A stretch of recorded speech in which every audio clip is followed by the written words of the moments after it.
Okay, so let's review how to calculate elasticities from a linear demand function. Here we have the linear demand function where the coin demanded for good X is equal to a linear relationship between the price of X, the price of Y, which is either a complement or a substitute, income, and then some other variable. Okay, so let's just get rid of that one. Okay, so the own price elasticity is equal to the slope coefficient, in this case, alpha sub X, multiplied by the average price divided by the average quantity. Okay, and the cross price elasticity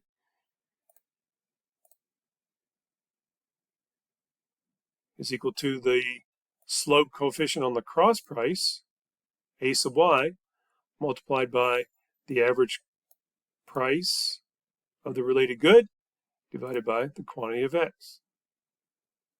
And then the income elasticity is equal to the slope coefficient on income multiplied by average income divided by the average quantity of X.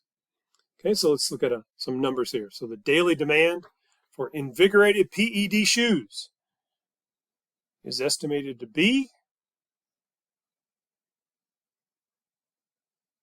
100 minus 3 times the price of X plus 4 times the price of Y minus 0.01 times income plus 2 times the amount of money spent on advertising for good X. Okay, so suppose good X sells for $25. A related good sells for $35. The company utilizes 50 units of advertising. The average consumer income is $20,000. Okay, so given that information, calculate own price, cross price, and income elasticities. Okay, so the first thing you need to do is plug these numbers in to find out the average quantity demanded for X. Okay, so doing that, plug in 25, 35, 20,000, and 50, we find that the quantity demanded for X is 65. So then the own price elasticity is a slope coefficient for the price of X minus 3 times the average price of X, 25, divided by the average quantity, 65. So the own price elasticity for these shoes is minus 1.15, which is elastic. So if we raise the price, our sales would fall, and the percentage change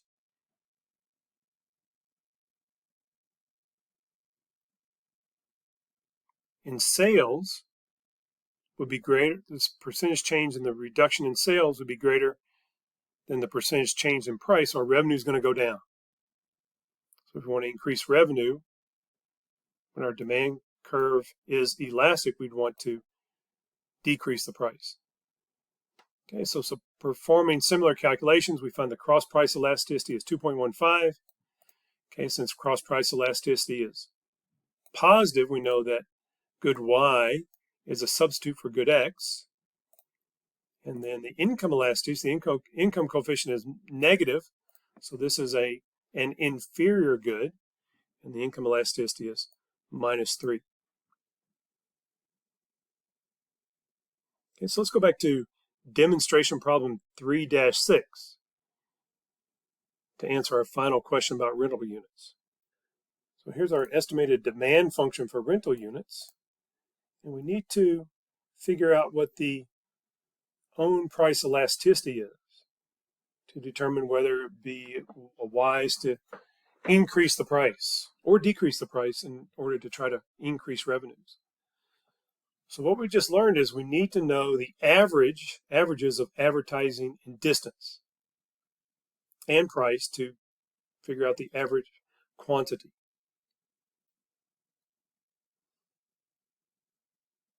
But that's not quite true, because earlier we learned that the regression line goes through the average quantity and the average price. So if we just compute the average quantity, then that's the number that we can use in our elasticity calculation. Okay, so let's take these averages and go to our regression output. I'll paste them here so that I can remember what they are. Paste the values. Okay, and that's quantity and price. So the own price elasticity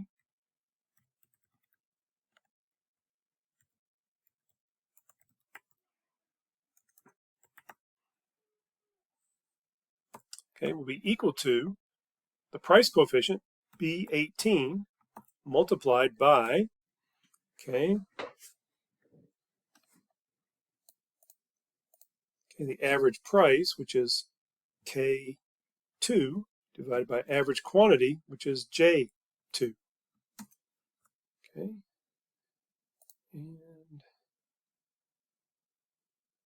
those are J3s and K3s.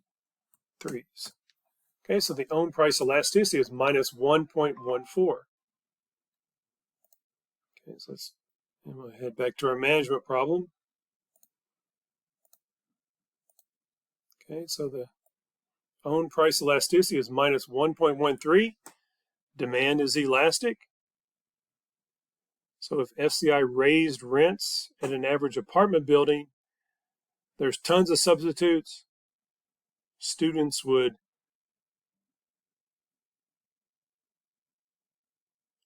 leave those apartment buildings, rent somewhere else, and FCI's total revenues would go down.